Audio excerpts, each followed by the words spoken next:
धनगराचा मुलगा होता. तो रोज मेंढ्या घेऊन रानात जाई.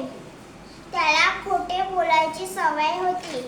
लांडगा आला रे आला असे तो खोटेच ओरडत असे. त्याचे ओरडणे ऐकून लोक धावून येत. मग तो हसे. असे अनेक वेळा त्याने लोकांना फसवले. एकदा खरोखरच लांडगा आला व मेंढ्या मारू लागला.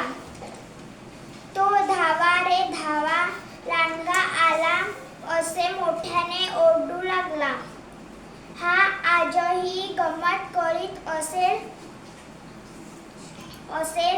असे लोकांना वाटते.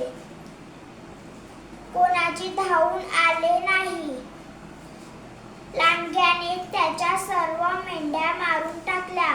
खोटे बोलण्याचा असा परिणाम होतो. कथासार खोटे बोलू नये व इतरांना फसवू नये. खोटे बोलू नये व इतरांना फसवू नये.